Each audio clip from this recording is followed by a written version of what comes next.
مجھے توفیق دے چن کر چلا جنت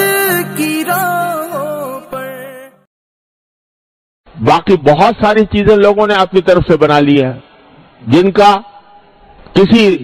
حدیث سے قرآن سے کہیں ثبوت نہیں۔ مثلا لوگوں میں مشہور ہے کہ آدم علیہ السلام اس دن پیدا ہوئے تھے، یا حضرت ابراہیم علیہ السلام اس دن پیدا ہوئے تھے، یا قیامت اس دن آئے گی۔ اس قسم کے جو باتیں ہیں ان کا کہیں قرآن و حدیث میں ثبوت نہیں آیا۔ جتنا ثبوت ہے میں نے عرض کر دیا۔ تاریخی اگر واقعہ کوئی اس سے وابستہ ہے تو موسیٰ علیہ السلام کا۔ ایک اور غلط فہمی یہ بھی ہے کہ بعض لوگ عاشورہ کی حرمت اور اس کی عظمت اس وجہ سے سمجھتے ہیں کہ اس دن میں حضرت حسین رضی اللہ تعالیٰ عنہ کی شہادت واقع ہوئی۔ اس میں کوئی شک نہیں کہ حضرت حسین رضی اللہ تعالیٰ عنہ کی شہادت بڑا ہی المناک واقعہ ہے ہماری تاریخ کا، لیکن عاشورہ کی حرمت اس کی وجہ سے نہیں۔ حرمت تو میں نے عرض کیا پہلے سے چلی آ رہی ہے، ابراہیم علیہ السلام کے وقت سے چلی آ رہی ہے، بلکہ حضرت حسین رضی اللہ تعالیٰ عنہ کی فضیلت میں ایک فضیلت یہ بھی ہے کہ ان کی شہادت اللہ تبارک و تعالیٰ نے مقدر فرمائی عاشورہ کے دن۔ تو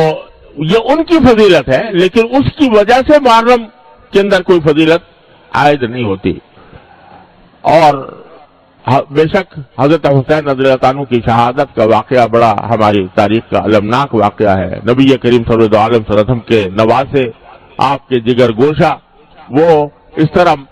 شہید ہوئے مظلومانہ انداز میں، تو یہ ایک بہت ہی بڑا کربناک اور المناک واقعہ ہے۔ لیکن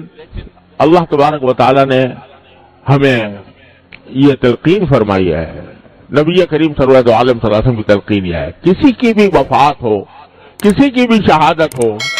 تو نبی کریم صلی اللہ علیہ وسلم نے یہ فرمایا کہ اس موقع پر ماتم کرنا، گریبان چاک کرنا، اپنے گالوں کی پٹائی کرنا، اس کو سرکار دو عالم صلی اللہ علیہ وسلم نے ارشاد فرمایا کہ جو ایسا کرے وہ ہم میں سے نہیں ہے۔ اور خود حضرت حسین رضی اللہ تعالیٰ عنہ، کامل ابن اسیر جو تاریخ کی مشہور کتاب ہے،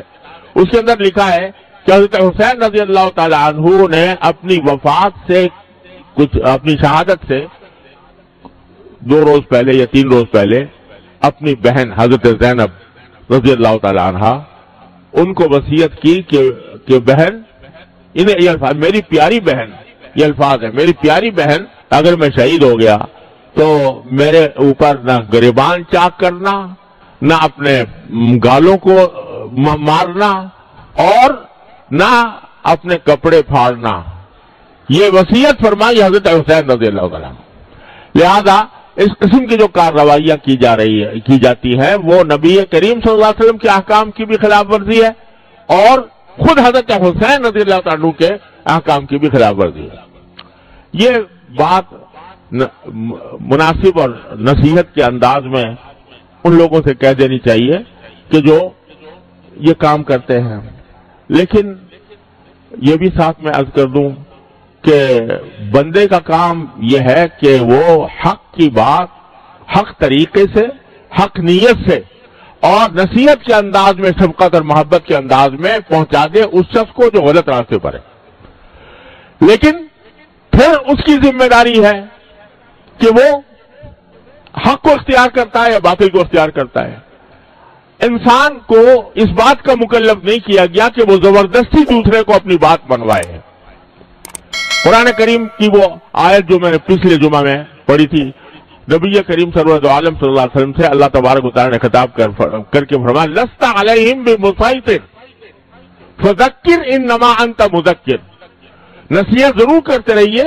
آپ نصیحت کرنے والے ہیں، لست علیہم بمسیطر، لیکن آپ ان کے اوپر داروغہ بنا کر نہیں بھیجے گئے کہ زبردستی ان کو ہدایت کے راستے پر لائے۔ جب کافروں کے بارے میں نبی کریم صلی اللہ علیہ وسلم کو یہ ہدایت دی گئی ہے تو اگر کوئی غلط راستے پر ہے، مسلمان اسلام کا دعویٰ کرنے والے، ان کو بھی محبت پیار سے بے شک سمجھا دو، لیکن کوئی آدمی داروغہ نہیں بنایا گیا کہ زبردستی اس کو مجبور کرے کہ نہیں تم میری بات مانو اور اپنی بات چھوڑو۔ لہذا یہ جو ہمارے معاشرے کے اندر یہ ایک بعض لوگوں کا یہ ذہن بن گیا ہے